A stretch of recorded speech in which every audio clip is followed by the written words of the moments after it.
Hi guys, welcome back to my channel beauty doll. मैं हूँ डॉली। तो गाइस, कैसे हैं आप लोग? आई होप सो कि आप लोग बहुत अच्छे होंगे गाइस। तो गाइस, आप देख सकते हैं कि यहाँ पर मैंने नाश्ता लगा लिया था अपने लिए और सभी बच्चों के लिए और दीदी के लिए। तो यहाँ पर नाश्ते में कुछ ज़्यादा नहीं था, केवल मैंने टोस्ट और नमकीन बिस्किट रख दिए थे क्योंकि क्या था ना कि बच्चे को सुबह से स्कूल भेजा और फिर उसके बाद हम लोग कल रात में बहुत लेट सोए थे। 11 साढ़े 11 बजे तक तो फ्री हुए थे। फिर उसके बाद मैंने अपने कुछ काम किए, जैसे कि मैं वीडियो डेली अपलोड करती हूँ, तो वॉइस ओवर करना, एडिटिंग करना, तो उसमें 1 डेढ़ घंटा लग ही गया था मुझे। तो इस चक्कर में मैं लेट हो गई थी और सुबह मैं लेट ही उठी थी। तो मैंने बच्चे को स्कूल भेज दिया था और फिर यहाँ पर मुझे 9 बज गया था नाश्ते में। तो फिर इसलिए मैंने नाश्ता कुछ बनाया नहीं था, नॉर्मल नाश्ता सबके लिए रख दिया था। तो हम लोग यहीं बैठ के करने लग गए थे नीचे, क्योंकि छोटे छोटे बच्चे हैं, ऊपर बिठा दो तो वो तो कुछ ना कुछ फैला ही देते हैं। तो इस चक्कर में दीदी बोलने लगी कि सब लोग यहीं बैठ जाओ, सब साथ में ही कर लेते हैं। और ये जो आप मेरे पैर पे पैरदान देख रहे हैं, तो दीदी ये बन मतलब मेरी नंद ने बनाया होगा।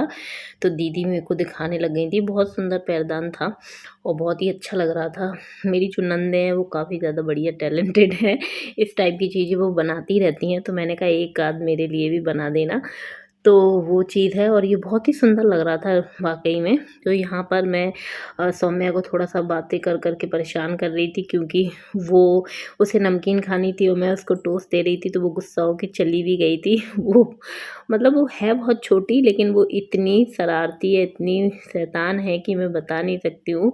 और वो है अभी मतलब 4 साल की हो गई है, लेकिन वो लगती नहीं है, बहुत छोटी है, वो हाइट उसकी बहुत कम है। तो इस चक्कर में फिर उसके बाद हम लोगों ने सब लोगों ने नाश्ता कर लिया था। और नाश्ता करने के बाद फिर हम और दीदी आ गए थे किचन में, क्योंकि बनाना था खाना। और कल आप लोगों ने देखा ही होगा मेरे ब्लॉग में कि बहुत सारे लोग थे मेरे घर पे, लेकिन मेरी जो नंद हैं, नंदोई हैं, वो सब चले गए थे, क्योंकि पास में ही घर था। तो वो लोग रात ही में चले गए थे और मेरी मम्मी भी चली गई थी। और बस ये लोग बाहर से आए थे, तो ये लोग ही रुके थे। और भैया जो है वो मेरी दीदी के घर चले गए थे, मतलब इनके हस्बैंड मेरी बड़ी नंद के घर चले गए थे। तो हम ही लोग थे बस, और तो कोई था नहीं। तो गाइस, हम दोनों यहाँ पर सब्जी रोटी की प्लानिंग करने लग गए थे कि क्या बनाएं क्या नहीं। तो फिर दीदी भिंडी रखी थी फ्रिज में, तो वही काटने लग गई थी और मैं आटा लगाने लग गई थी। और थोड़ा ज़्यादा आटा लगाना था, तो मुझसे बन नहीं रहा था क्योंकि मैं थोड़ा ही तो लगाती हूँ हमेशा। ज़्यादा लोग रहते ही नहीं है मेरे घर में, बाई चांस ही होता है। और जब सब इकट्ठे हो जाते हैं तो मेरी भाभी लोग कर लेती हैं। और जैसे कि मैं बता दूँ कि अभी आप लोग यही बोलेंगे कि यही बोलती रहती है रोज़ रोज़ की तबीयत सही नहीं है। तो वाक़ई में मुझे ज़्यादा मतलब मेहनत करने से डॉक्टर ने मना कर किया हुआ है, आटा वग़ैरह लगाने से। तो लेकिन फिर भी अब अच्छा नहीं लगता है जब घर में कोई और आता है, तो फिर वही सारे काम करे तो उस चीज़ में मज़ा नहीं आता है। तो मैंने कहा आराम से फैल के बैठ के लगा लेती हूँ, क्योंकि थोड़ा बहुत आटा होता है तो स्लिप पे खड़े होके लग जाता है, लेकिन ज़्यादा होता है तो वो नहीं लगता है। तो मैं यहाँ पर बढ़िया बातें करती जा रही थी और हम दोनों की दोनों अपने काम भी करते जा रहे थे और बच्चे खेलते जा रहे थे, क्योंकि दोनों बच्चे पास ही में खेल रहे थे। तो उन लोगों को हम लोग देख रहे थे, क्योंकि मुझे ये लग रहा था कि ये ट्राईपॉड ना गिरा दे, मेरा फ़ोन वोन ना गिरा दे। क्योंकि यस भी तो स्कूल चला गया था, छोटा वाला तो बाहर खेल रहा था। बस यही दोनों पास में खेल रहे थे, तो मुझे डर सा लग रहा था तो मैं उन्हें बार बार देख रही थी। और फिर उसके बाद गाइस, आप देख सकते हैं कि फिर मैं आ गई थी यहाँ पर खाना बनाने के लिए, क्योंकि सब्ज़ी वगैरह सब कटी गई थी, दीदी ने काटी दी थी, कट कर दी थी। तो यहाँ पर फिर मैंने सोचा कि चलो मैं छौंक देती हूँ खड़े खड़े सब्ज़ी। और आटा लग गया था, तो मैंने कहा चलो मैं रोटी वगैरह भी सेक देती हूँ। क्योंकि क्या होता है ना कि जब कोई गेस्ट अपने घर में आता है, वैसे तो दीदी मेरे को बोल ही रही थी कि मैं कर दूँगी, लेकिन मुझे अच्छा नहीं लगता है, क्योंकि बहुत दिन बाद ही तो आना होता है मेरे घर में, और रोज़ रोज़ तो खैर कोई आता नहीं है। तो इस चक्कर में फिर मैंने सोचा कि चलो मैं ही कर देती हूँ। वैसे भी तबीयत ठीक हो या ना हो, और हम चाहें जिस कंडीशन में हो, हाउसवाइफ हैं, हमें काम तो करने ही होते हैं। तो वो चीज़ है। तो मैं सारी चीज़ें इग्नोर करके साइड में रख के अपना मतलब सेहत पे भी ध्यान दे रही हूँ अभी प्रेजेंट में, और अपने काम पे भी ध्यान दे रही हूँ, क्योंकि सभी चीज़ें ज़रूरी हैं। और मेरे हस्बैंड तो ये जो ब्लॉगिंग वगैरह है और जे इसमें भी मेहनत लगती है। ऐसा नहीं है कि आप लोग जो चीज़ हम लोग आपको दिखाते हैं तो ऐसा नहीं है कि वो 10-5 मिनट में हमने रिकॉर्ड कर ली। जब दिन भर हम मेहनत करते हैं, रिकॉर्डिंग करते हैं, फिर उसके बाद रात में एडिटिंग करती हूँ। मैं अपना बता रही हूँ, एडिटिंग करती हूँ, फिर वॉइस ओवर करती हूँ, और फिर उसके बाद 2-2 मेरे बच्चे हैं, उनको भी सँभालती हूँ, घर के काम भी करती हूँ। तो मेरे हस्बैंड बोलने लगे कि ये सब बंद कर दो, क्योंकि तबीयत सही नहीं है। लेकिन मुझे आप लोगों के साथ अपनी वीडियो शेयर करना बहुत अच्छा लगता है, तो इस चक्कर में मैं आप लोगों के साथ शेयर करती हूँ। तो गाइस आप देख सकते हैं कि भिंडी की सब्ज़ी मेरी रेडी हो गई थी, और रह गई थी रोटी सेकने के लिए। और फिर क्योंकि दूध यहाँ पर उबल रहा था, तो इस चक्कर में सोचा पहले दूध बॉयल हो जाएगा, उसके बाद मैं रोटियाँ सेक दूँगी। तो ख़ैर मैं वही बता रही थी कि मेरे हस्बैंड यही बोलने लग गए थे कि ये सब चीज़ें बंद कर दो, क्योंकि घर में जो हम काम करते हैं वो तो बंद नहीं हो सकते हैं, क्योंकि वो तो हमारे हमेशा डेली के ही काम है। बच्चों को सँभालना, उनको पढ़ाना लिखाना, और घर के काम, साफ़ सफाई, खाना पीना, तो वो चीज़ कैसे बंद हो सकती है। लेकिन जो चीज़ बंद हो सकती है वो यही है कि मैं आप लोगों के साथ जो अपने बारे में शेयर करती हूँ, जो मुझे अच्छा लगता है, तो वही चीज़ थोड़ी-सी भारी पड़ जाती है। तो गाइज़ हम लोग बहुत मेहनत करते हैं, और प्रेज़ेंट में मैं भी बहुत मेहनत कर रही हूँ। तो प्लीज़ आप लोग मेरे वीडियो को लास्ट तक देखा करिए, और वीडियो पसंद आती है तो वीडियो को ज़रूर से लाइक कर दीजिए, क्योंकि हम लोग वाक़ई में रियल में बहुत ज़्यादा मेहनत करते हैं। और फिर मैं शॉर्ट वीडियो भी डालती हूँ, बहुत सारी चीज़ें हैं ऐसी। तो यहाँ पर मैं अब बताने लग गई थी अपने बारे में, लेकिन मैं आपको बता दूँ कि यहाँ पर मेरी जेठानी जो हैं, वो बर्तन धोने लग गई थीं, और मैं यहाँ रोटियाँ सेकने लग गई थी। क्योंकि जब 2 लोग काम करते हैं ना, तो काम इतनी जल्दी हो जाता है कि पता ही नहीं चलता है।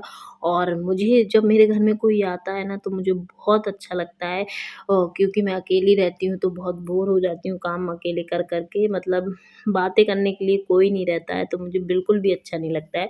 और जब दीदी आ जाती है या मेरी भाभी आ जाती हैं, तो या मैं मम्मी के घर चली जाती हूँ, तो ज़्यादातर मेरा मम्मी के घर जाने का रीज़न ये भी है, क्योंकि मैं अकेली रहती हूँ, तो अपनी मम्मी के पास चली जाती हूँ, भाभी के पास चली जाती हूँ टाइम स्पेंड करने के लिए, क्योंकि मुझे अकेले बिल्कुल भी अच्छा नहीं लगता है। और बच्चे अगर सो जाते हैं तब तो मैं और ही बोर हो जाती हूँ। और फिर मेरे हस्बैंड भी ज़्यादातर ड्यूटी पर ही रहते हैं, बहुत ही कम होता है कि वो घर पे रहें, क्योंकि उनकी ड्यूटी भी थोड़ी टफ़ है, तो इस चक्कर में वो फ्री नहीं रहते हैं। तो इसलिए अब जब बच्चे बड़े हो जाएँगे तब वो एक अलग बात हो जाएगी, अभी प्रेज़ेंट में तो मुझे बुरा लगता है। तो इसलिए जब घर में कोई भी आता है, चाहे मेरे ससुराल से हो, चाहे मेरे मायके से हो, तो मुझे बहुत अच्छा लगता है। मैं बता नहीं सकती हूँ आप लोगों को कि मुझे कितना अच्छा लगता है। और फिर उसके बाद जब हम लोग काम कर रहे थे, तो काम करते-करते बातें भी करते जा रहे थे, क्योंकि बिल्कुल भी हम लोगों को ऐसा समय नहीं मिलता है कि आराम से बैठ के बातें करूँ, क्योंकि दीदी को जाना भी था। और जो बड़ी दीदी हैं मेरी नंद, वो पास में ही रहती हैं, तो वो भी दीदी को बुला गई थी कि एक दिन हमारे यहाँ रुक जाना। तो दीदी सिर्फ़ 2 ही दिन रुकेंगी, 1 दिन हमारे घर रुक चुकी हैं, अब 1 दिन दीदी के घर रुकेंगी, और फिर उसके बाद चली जाएँगी। तो वो है, मैं तो काफ़ी बोला उनसे कि 1-2 दिन रुक लो, लेकिन अब क्या है कि बच्चों के स्कूल भी खुल गए हैं, तो उनका भी बच्चा मेरे बच्चे के बराबर ही है। मतलब मेरे बच्चे से 6 महीने बड़ा है उनका बच्चा। तो वो है, ये लोग बराबर के ही हैं वैसे तो, मेरा बड़ा लड़का और दीदी का बड़ा लड़का, और लड़की जो है उनकी 4 साल की है, लेकिन मेरा लड़का डेढ़ साल का है। तो इस चक्कर में फिर उन्हें भी जाना पड़ रहा है, अदरवाइज़ वो थोड़ा 2-4 दिन रुक भी जातीं। तो फिर मैंने भी ज़्यादा नहीं बोला, क्योंकि ज़ाहिर-सी बात है, जब मैं अपने बच्चों की पढ़ाई पे इतना ध्यान देती हूँ, तो मैं दूसरे से कैसे कह सकती हूँ कि आप 1-2 दिन मिस कर दो। तो इसलिए फिर मैंने कहा ठीक है, आप जितने दिन के लिए आईं बहुत अच्छी बात है। तो यहाँ पर मेरा खाना-पीना सब रेडी हो चुका था, बन गया था। यहाँ मैं लगाने लग गई थी बर्तन, और जो बर्तन बाद में निकले थे खाने-पीने के, तो वो भी दीदी धुलने लग गई थी, और यहाँ पर मैं साफ-सफाई करने लग गई थी। तो क्या होता है ना, क्योंकि हमें पता रहता है कि हम हर चीज़ अपनी कहाँ रखते हैं, तो दीदी बोलने लग गई थी कि तुम अपने अच्छे से सामान जो जहाँ लगाना है वो लगा लो, मैं बर्तन धुल देती हूँ। क्योंकि बर्तन एक ऐसा काम होता है कि कोई भी आदमी कर दे, कहीं पे भी खड़े हो मतलब बर्तन धुल दे आराम से, तो कोई उसको परेशानी नहीं होती है, वो वहीं के खड़े-खड़े धुल देता है। लेकिन जो सामान जहाँ हमें जैसा रखना होता है, वो हम ही लोगों को पता होता है जिसका घर होता है। तो इस चक्कर में फिर दीदी ने कोई दूसरा काम नहीं चुना था, तो इसलिए दीदी ने बर्तन ही सारे धुले थे। जो भी बर्तन नाश्ते के निकले थे, खाने-पीने के निकले थे, सब दीदी ने ही धुले थे। वैसे दीदी मेरी बहुत हेल्प करा लेती हैं हर चीज़ में। मैं जब भी बुलाती हूँ उन्हें, जब भी मुझे काम होता है तो मैं इन्हीं को बुला लेती हूँ, क्योंकि वो छोटी हैं। जब अभी हम लोगों ने घर भी शिफ्ट किया था, मतलब मैंने किराए के घर से अपने खुद के घर में जब शिफ्टिंग की थी, तब भी मैंने दीदी को ही बुला लिया था और वो आ गई थी और 2-3 दिन रुकी थी, तो उन्होंने बहुत ज़्यादा हेल्प करा दी थी। तो जब भी ऐसा-वैसा कोई काम होता है तो मैं दीदी से बोल देती हूँ कि दीदी आ जाओ, आपकी ज़रूरत है, तो भैया दीदी को लेके हमेशा चले आते हैं, कभी मना नहीं करते हैं। तो ये चीज़ बहुत अच्छी है और मुझे बहुत अच्छा लगता है जब ऐसा कोई सपोर्ट मिल जाता है, तो वो चीज़ है। तो गाइज़ यहाँ पर आप देख सकते हैं कि सारे काम हो चुके थे, हम दोनों ने मिलके कर लिए थे और सिर्फ़ रह गई थी झाड़ू लगाना, तो मैं वही करने लग गई थी। मैंने कहा कि चलो लास्ट में झाड़ू लगा देती हूँ, तो सारी साफ-सफाई हो जाएगी। तो गाइज़ मैं अब अपने ब्लॉग को यहीं पर एंड करूँगी। वीडियो पसंद आई तो वीडियो को लाइक कर दें, चैनल को ज़रूर से सब्सक्राइब कर लीजिएगा और ऐसे वीडियो देखने के लिए मेरे चैनल से जुड़े रहिएगा। तो चलिए मिलते हैं नेक्स्ट वीडियो में। Okay, bye bye, love you all guys.